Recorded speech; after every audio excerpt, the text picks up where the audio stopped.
নমস্কার, জয় শ্রীরাম, হর হর মহাদেব। এই মুহূর্তে দাঁড়িয়ে বঙ্গ রাজনীতিতে শাসক দল বিজেপির প্রধান শত্রু তৃণমূল কংগ্রেস, সিপিএম, বাম বা অন্য কোনো রাজনৈতিক দল নয়। এই বিজেপির অভ্যন্তরে থাকা কিছু অতৃপ্ত আত্মা, তারাই কি দলটাকে ধীরে ধীরে শেষ করার পরিকল্পনা করছেন। এবং তাদের অবিবেচকের মতো যে ভূমিকা, সেটা যদি এই মুহূর্তে তাদের রাশ টানা না যায়, তাহলে আগামী দিনে বৃহত্তর ভোট ব্যাংক খুইয়ে বড়সড় ক্ষতির মুখে পড়বে এই রাজ্যের বিজেপি। এই প্রশ্নটা কিন্তু উঠে যাচ্ছে।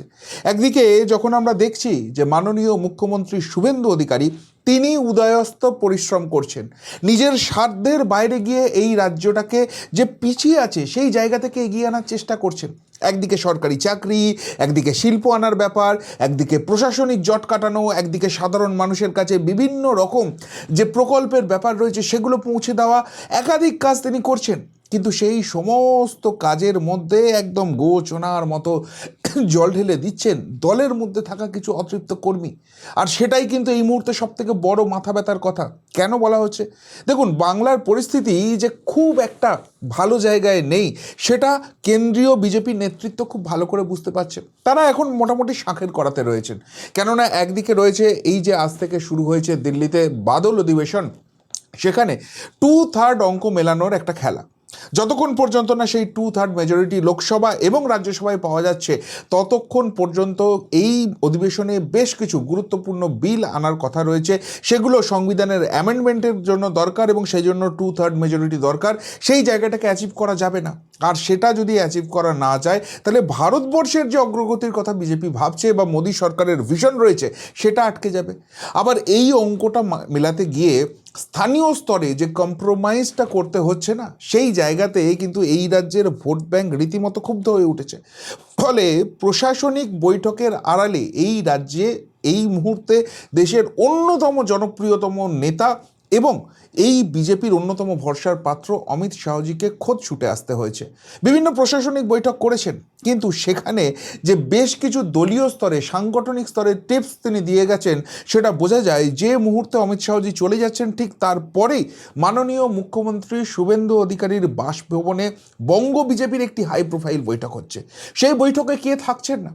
কেন্দ্রীয় পর্যবেক্ষক হিসেবে সুনীল বনসলজি এবং অমিত মালব্যজি থাকছেন প্রদেশ বিজেপি সভাপতি শ্রমিক ভট্টাচার্য, থাকছেন কেন্দ্রীয় মন্ত্রী সুকান্ত মজুমদার, থাকছেন সেখানে সাধারণ সম্পাদক সংগঠন অমিতাভ চক্রবর্তী সতীশ ধন্দ, থাকছেন সেখানে 5 জন রাজ্য সম্পাদক।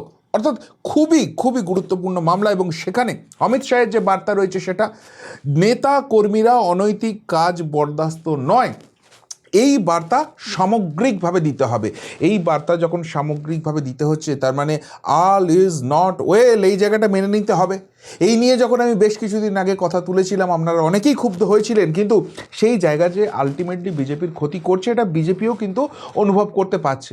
বিজেপি তৃণমূলীকরণ করতে দেওয়া যাবে না, এখানে কাটমানি সিন্ডিকেট রাজ ঢুকতে দেওয়া যাবে না, তোলাবাজি করা যাবে না, অনেক কিছু তারা বলছেন। খুব ভালো কথা, কিন্তু এখানেই সবথেকে বড় প্রশ্নটা উঠে যাচ্ছে দলের এই মুহূর্তে সবথেকে বড় অতৃপ্ত আত্মাকে নিয়ে। নগেন্দ্র রায়, যাকে আমরা অনন্ত মহারাজ হিসেবেই জানি, বিজেপির এই রাজ্য থেকে নিজেদের ক্ষমতায় পাঠানো প্রথম রাজ্যসভার সাংসদ, তিনি কি মারাত্মক কথাবার্তা বলছেন। এবং সেইটাকে এখনও অবধি সামাল দেওয়া, সেটাকে ট্যাকেল করা বা সেটা নিয়ে এই অনন্ত মহারাজ বা নগেন্দ্র রায়ের জবাবদিহি চাওয়া, সেটা নিয়ে ক্ষমা চাওয়া, কোনোটাই কিন্তু বিজেপি করেনি। আর যত এটা না হচ্ছে, তত কিন্তু বাংলার মানুষ ক্ষোভে ফুঁসছে। কেন? হেডলাইনই দেখতে পাচ্ছেন যে নগেন্দ্র রায় বলছেন যে কুকুরকেও এরা পাত্তা দেয়, তাকে পাত্তা দেওয়া হয় না। সেটা তাদের দলীয় ব্যাপারে, এই নিয়ে কারোর কিছু বলার নেই। এমনকি ইনি বারফাট্টাই করে বলেছেন যে পশ্চিমবঙ্গে যে বিজেপি রাজ হয়েছে, সেটা নাকি তার হাত ধরেই হয়েছে। ঠিক আছে, সেটাও তাদের ব্যাপার, তারা যা ভালো বোঝে, যে যা ভালো বোঝে করবে, মানুষের কিচ্ছু বলার নেই। কিন্তু এইসব বলতে গিয়ে এই নগেন্দ্র রায়, এই অনন্ত মহারাজ কি অন্যায় কথা বলছেন নেতাজিকে নিয়ে প্রশ্ন তুলে। নেতাজি তখন যে আজাদ হিন্দ ফৌজ তৈরি করেছেন, সেটা করে নাকি অন্যায় করেছেন। তখন ব্রিটিশ সরকার ছিল, এই জন্য নেতাজি সহ ওই আজাদ হিন্দ ফৌজকে গুলি করে মেরে দেওয়া উচিত ছিল। কি অসভ্যের, অশিক্ষিতের মতো কথাবার্তা। এখন এই যে কথাগুলো বলছে, কোনো বাঙালি, কোনো সুস্থ মস্তিষ্কের বাঙালি, কোনো ভারতীয় এটা মেনে নিতে পারে না। এবং যথারীতি এরকম লোপ্পা ফুলটোস যদি বিজেপি তুলে দেয় তাহলে সেক্ষেত্রে বিরোধীরা, বিশেষ করে বাম যারা রয়েছে, কংগ্রেস যারা রয়েছে, তৃণমূল যারা রয়েছে, তারা ঝাঁপিয়ে পড়বে এবং না পড়লে সেটাই অন্যায় হবে। কিন্তু এত বড় বক্তব্য দেওয়ার পর এখনও বিজেপির তরফ থেকে একে নিয়ে কোনো মন্তব্য করা হয়নি। আমি ব্যক্তিগত স্তরে বেশ কিছু নেতা নেত্রীর সঙ্গে যোগাযোগ করার চেষ্টা করেছি। তারা বলেছেন যে অনন্ত মহারাজ বা নগেন্দ্র রায়ের সঙ্গে দলের সেইভাবে সম্পর্কই নেই, আনঅফিসিয়ালি বলছেন তারা। সুতরাং তার কথা নিয়ে যদি প্রতিক্রিয়া দেওয়া হয় বা কিছু করা হয় তাহলে ব্যাপারটা আরও বেশি হাইলাইট হবে, ওই জন্য আমরা চুপচাপ বসে আছি। এটা কোনো যুক্তি হলো? নেতাজিকে নিয়ে এরকম চূড়ান্ত অবমাননাকর কথা হচ্ছে, এটা বাঙালি মেনে নেবে তো? আর মৌনতা কিন্তু সম্মতির লক্ষণ। এই কথা এদের দলের সাংসদ বলছে, আপনার আইনসভার সদস্য বলছে, আর সেখানে বিজেপি কোনো রকম কোনো কথা বলছে না। তার মানে এই লাইনটা কি, এই ভার্সনটাকে বিজেপি সমর্থন করছে, এইটা কিন্তু বিরোধীরা প্রচার করছে এবং সেটা সঠিকভাবেই করছে, এবং সেই দাগটা কিন্তু বিজেপির গায়ে পড়ছে। ফলে মানুষ কিন্তু ফুঁসতে শুরু করে দিয়েছে। কে এই নগেন্দ্র রায়?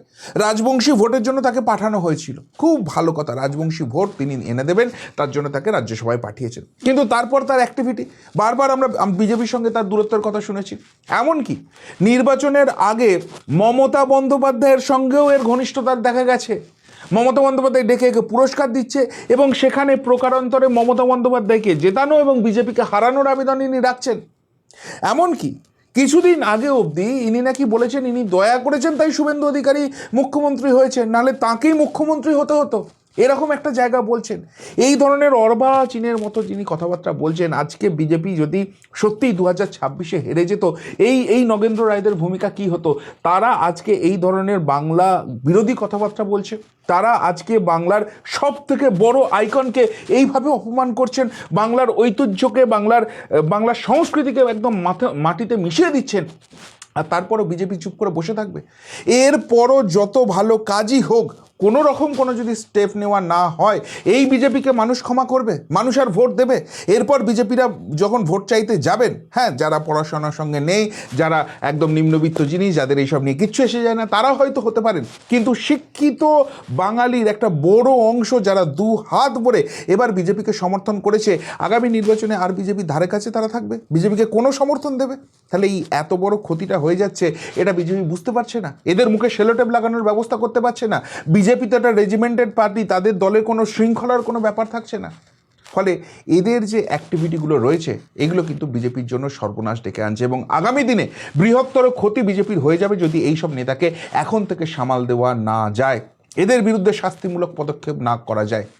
কিন্তু অন্যদিকে সরকারের জায়গা যখন দেখছি, সেখানে শুভেন্দু অধিকারী উদয়স্ত পরিশ্রম করে যাচ্ছেন। তিনি যে কাজটা করছেন সেটা সত্যিই হ্যাটস অফ করার মতো। যেমন প্রথমেই আজকে সকালে একটা খবর পাওয়া গেল, যেখানে মমতা বন্দ্যোপাধ্যায়ের সোকল্ড বেঙ্গল লাইনকে উপড়ে তছনছ করে ফেলে দিলেন শুভেন্দু অধিকারী। এরা এত বড় বড় কথা বলতো যে বিজেপি মানে বাংলা বিরোধী, বিজেপি বাংলায় এলে বাংলার সর্বনাশ করে দেবে, বাংলাকে বিজেপি ভালোবাসে না। অথচ স্বাধীনতার পর থেকে কংগ্রেস সরকার, যুক্তফ্রন্ট সরকার, বামফ্রন্ট সরকার, তৃণমূল সরকার যে কাজটা করতে পারেনি মাত্র 2 মাস বয়স হওয়া শুভেন্দু অধিকারীর সরকার সেই কাজটা কিন্তু করে দিয়েছে। এবার থেকে 1 সেপ্টেম্বর থেকে বাংলাতেই এখানে সমস্ত রকমের সরকারি কাজ হবে, এবং সেটা কোথা থেকে করছেন তিনি?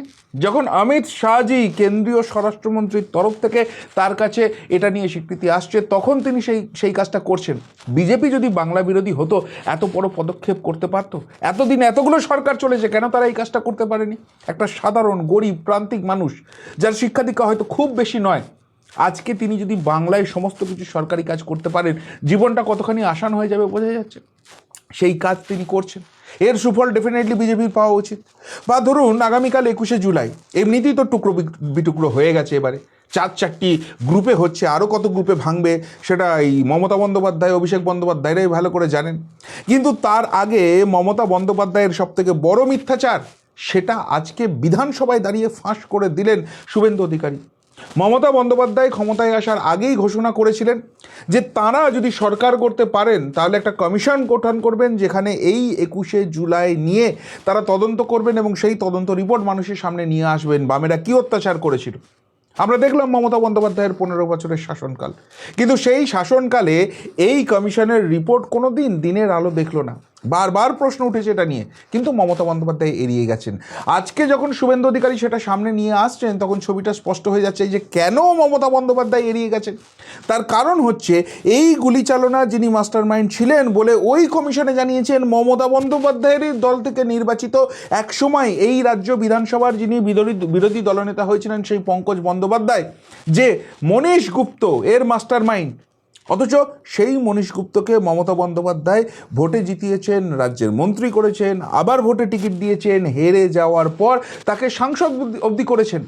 তাহলে মমতা বন্দ্যোপাধ্যায়ের এই যে কারচুপিটা ছিল, এই রিপোর্ট টেবিল হলে সেগুলো সামনে চলে আসতো, সেই জন্যই এটা নিয়ে আসা হয়নি। আজকে যখন নিয়ে এসছে মমতা বন্দ্যোপাধ্যায়ের মুখোশটা খুলে গেছে।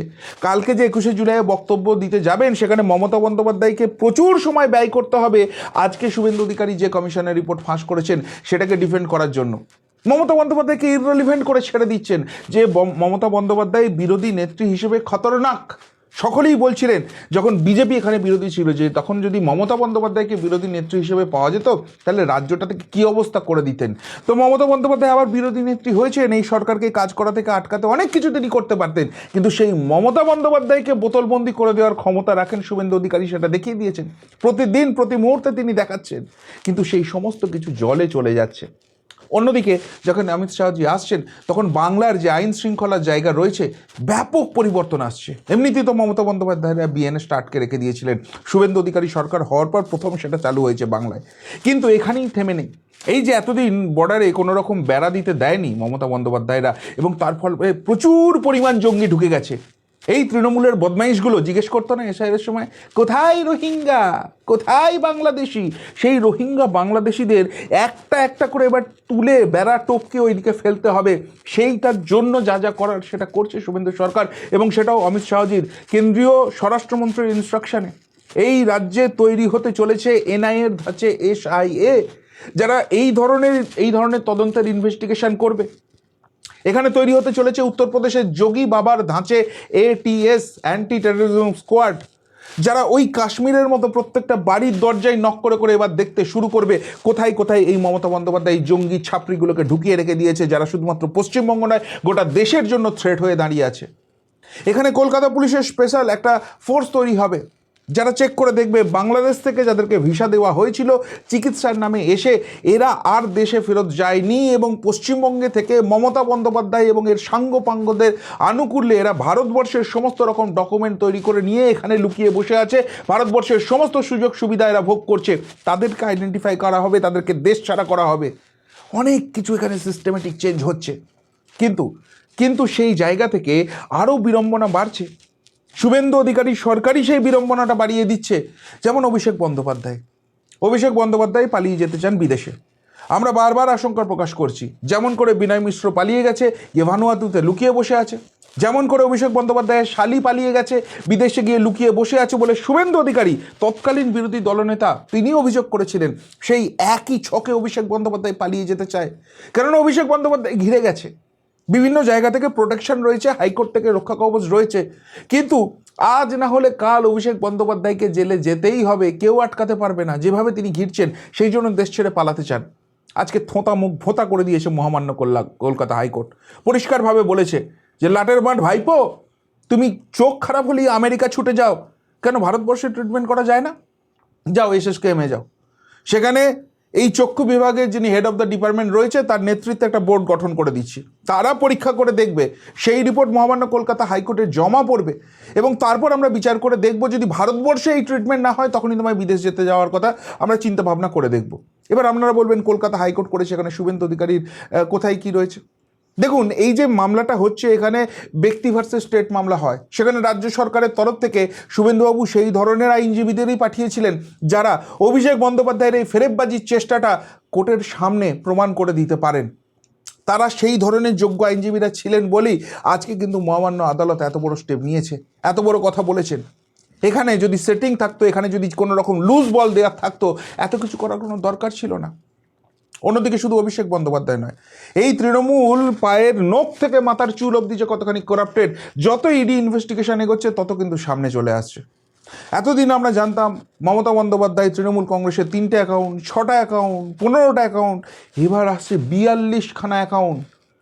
42খানা অ্যাকাউন্ট একটা পার্টির কিভাবে হয়, কেন হয়, কিসের দরকার এদের এত কিছু অ্যাকাউন্টের?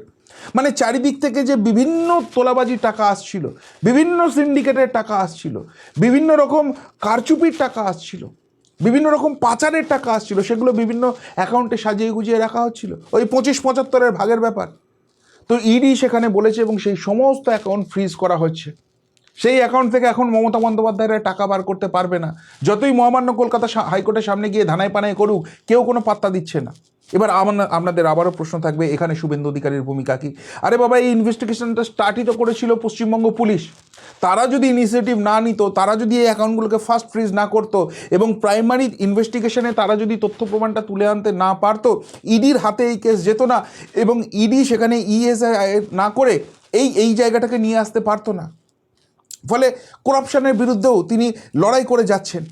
এমনকি হুমায়ুন কবিরের মতো পেঁচো মস্তান যারা বলেছিল যে ওখানে হিন্দুদের কেটে ভাগীরথীর জলে ভাসিয়ে দেবে, যারা কথায় কথায় ধমকি চমকি দিত মমতা বন্দ্যোপাধ্যায়ের কথায়, যারা তিরিং বিরিং করে লাফাতো, হাওয়ায় উড়ে বেড়াতো, একদম সব কটাকে ঠান্ডা করে দিয়েছে। ভেবেছিল মমতা বন্দ্যোপাধ্যায়ের জামানা চলছে, রোজ পুলিশ ডাকছে, ঘাড় নিচু করে গিয়ে গিয়ে বলছে হ্যাঁ আমার ভুল হয়ে গেছে, আমার অন্যায় হয়ে গেছে। এইসব মস্তানকেও ঠান্ডা করে দেওয়া হচ্ছে। অন্যদিকে এই রাজ্যটাকে যখন গাবানোর চেষ্টা করা হচ্ছে, এই যেমন অন্নপূর্ণা ভাণ্ডার, বহু মানুষ পাননি, প্রচুর মানুষ পেয়েছেন সেটা ফ্যাক্টর নয়, কিন্তু যারা পাননি তাদের ক্ষোভ রয়েছে, খুব সঙ্গত ক্ষোভ রয়েছে। এখন সেই জায়গাটা টেস্ট করতে গিয়ে দেখা যাচ্ছে কি কোথায় প্রবলেম হচ্ছে। প্রবলেম হচ্ছে গত 15 বছরে মমতা বন্দ্যোপাধ্যায়ের সরকার এই যে পঞ্চায়েতগুলো রয়েছে সেখানে কোনো রিক্রুটমেন্টই করেনি। পার্টির যারা ক্যাডার ছিল তাদেরকে ক্যাজুয়াল স্টাফ করে, কন্ট্রাকচুয়াল স্টাফ করে সেখানে ঢুকিয়ে রেখে দেওয়া হয়েছে। আর এরা কোনো পঞ্চায়েতের কাজ করতো না। একটা কাজ করতে গেলে তো আমার কর্মী লাগবে, কর্মী মানে আবার পঞ্চায়েতের নির্বাচিত সদস্যদের কথা বলবেন না, ওটা প্রশাসনিক ব্যাপার। এই কাজটাকে এক্সিকিউট করার জন্য যে কর্মীরা লাগে আমি তাদের কথা বলছি।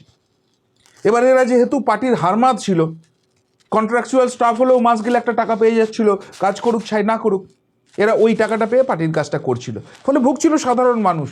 আর ঠিক সেম জিনিসটা হয়েছে যখন অন্নপূর্ণা ভাণ্ডার ইমপ্লিমেন্ট করতে গেছে, তখন এই সরকার দেখতে পেয়েছে।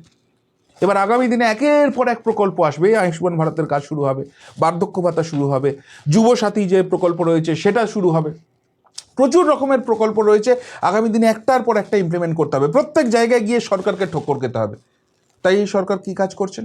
প্রথম কাজ যেটা করছেন যে এই যে পঞ্চায়েতগুলোতে কাজগুলোকে এক্সিকিউট করতে হবে, এই যে শূন্য পদগুলো রয়েছে সেগুলোকে ফিল আপ করো আগে। 11,000 রিক্রুটমেন্ট ইমিডিয়েটলি স্টার্ট হবে। অর্থাৎ এই সরকারটার কাজ করার একটা সদিচ্ছা রয়েছে এবং সেই সার্টিফিকেটটা শুধু আমি বা সংবাদ মাধ্যম দিচ্ছে না, এই সার্টিফিকেট দিচ্ছেন খোদ দেশের স্বরাষ্ট্রমন্ত্রী অমিত শাহজি। পরিষ্কার ভাষায় বলছেন যে শুভেন্দু অধিকারী যে গতিতে দৌড়চ্ছেন এই রাজ্যটা খুব তাড়াতাড়ি দাঁড়িয়ে যাবে। কিন্তু এত সব ভালোর কিছুর পিছনেও, এত কিছু হয়ে যাওয়ার পরেও মানুষ বিজেপি থেকে মুখ ফিরিয়ে নিতে পারে কেন? কেননা বিজেপিতে এই ধরনের কিছু আহাম্মক নেতা আছে যারা মুখ খুললেই সর্বনাশ করে ছেড়ে দিচ্ছেন। এবার এটা কি ইন্টেনশনালি করছেন? কিন্তু তার থেকেও বড় প্রশ্ন হচ্ছে, এরা এই সর্বনাশটা করে দেওয়ার পরেও বাংলা এবং বাঙালির কাছে বিজেপি সম্বন্ধে বিতৃষ্ণা জাগিয়ে দেওয়ার মতো কাজ করলেও এদের বিরুদ্ধে কোনো শাস্তিমূলক পদক্ষেপ কেন নেওয়া হচ্ছে না? প্রশাসনিক স্তর থেকে নেওয়ার দরকার আছে, বিজেপির পার্টিগত জায়গা থেকে এদের বিরুদ্ধে শাস্তিমূলক ব্যবস্থা নেওয়ার দরকার আছে। আর সেটা যদি না হয় এই টেন্ডেন্সি কিন্তু বাড়বে, কেননা এরা অতৃপ্ত আত্মা। ওই যে মুখে বলছিল না আমি মুখ্যমন্ত্রী হয়নি, শুভেন্দু অধিকারীকে হতে দিয়েছি, তার মানে কি এদের ওই উচ্চাসাটা ছিল? যোগ্যতা আছে কি নেই সেটা বড় ব্যাপার নয়, আমি মুখ্যমন্ত্রী হব রাজ্যের। এবার এখানে একটা প্রবলেম, একটা ফ্যাক্টর অনেকেই বলছেন যে রাজবংশী যে ভোটটা আছে সেটা এই নগেন্দ্র রায়ের সঙ্গে আছে, তাই বিজেপি কোনো রকম কিছু করতে পারছে না। এই নগেন্দ্র রায়ের বিরুদ্ধে ব্যবস্থা নিলে ওই রাজবংশী ভোট খেপে যাবে, যেটা উত্তরবঙ্গের একটা বড় অংশের মানুষ রয়েছে এবং সেই জায়গা থেকে বিজেপির হাত পা বাঁধা রয়েছে। সেটা কিভাবে ট্যাকেল করবে এটা বিজেপির সমস্যা। কিন্তু সেটা যদি করতে না পারে, এই রাজ্যের একটা বৃহত্তর মানুষ যারা, আবারও বলছি, নিঃস্বার্থভাবে পরিবর্তনের লক্ষ্যে 2026-এর নির্বাচনে বিজেপিকে 2 হাত তুলে ভোট দিয়েছেন, তারা কিন্তু নেতাজির এই অপমান মেনে নেবেন না। তারা কিন্তু এইটা মনে রাখবেন ভোট বাক্সে যাওয়ার আগে এবং সেখানে বিরূপ প্রতিক্রিয়া হতে বাধ্য যদি এইটার বিরুদ্ধে বিজেপি স্টেটমেন্টটা ক্লিয়ার না করে যে এটা পার্টি স্টেটমেন্ট নয়, পার্টি এটাকে মেনে নেয় না, পার্টি অনুমোদন করে না এবং তার জন্য শাস্তিমূলক ব্যবস্থা না করে। ফলে শুভেন্দু অধিকারী, রাজ্য সরকার, বা বিজেপি পার্টিগতভাবে যত ভালো কাজই করুক না কেন, এই সব কিছু লোকের জন্য বিজেপির কিন্তু সারে সর্বনাশ হওয়া এই রাজ্যে তৈরি হয়ে যাচ্ছে। সেই বিপদের আঁচটা কি বিজেপি বুঝতে পারছে? পেরে রেকটিফিকেশনের কোনো চিন্তা ভাবনা করছে? যদি করে ভালো, আর যদি না করে, যেমন মানুষ স্বতঃস্ফূর্তভাবে বিজেপিকে নিয়ে এসছে, তেমনই কিন্তু মানুষ স্বতঃস্ফূর্তভাবে বিদায়ও দিতে পারে। এই জায়গাটা বিজেপির বুঝে নেওয়া উচিত। কি বলবেন এইসব নেতাদের কীর্তিকলাপ নিয়ে? শুভেন্দুবাবুদের এই দিন রাতের পরিশ্রম যারা পুরো গঙ্গায় ভাসিয়ে দিচ্ছেন কিছু বিকৃত কথাবার্তা বলে, কিছু অশিক্ষিতার মতো কথাবার্তা বলে, কিছু না জেনে বুঝে কথাবার্তা বলে, সেই নিয়ে যদি কিছু বলার থাকে অবশ্যই কমেন্ট বক্সে কমেন্ট করে জানাবেন। এমনকার মতো এখানেই শেষ করলাম, ফেরত আসছি নতুন প্রতিবেদন নিয়ে খুব তাড়াতাড়ি। ভালো থাকবেন, সাথে থাকবেন, পাশে থাকবেন। নমস্কার।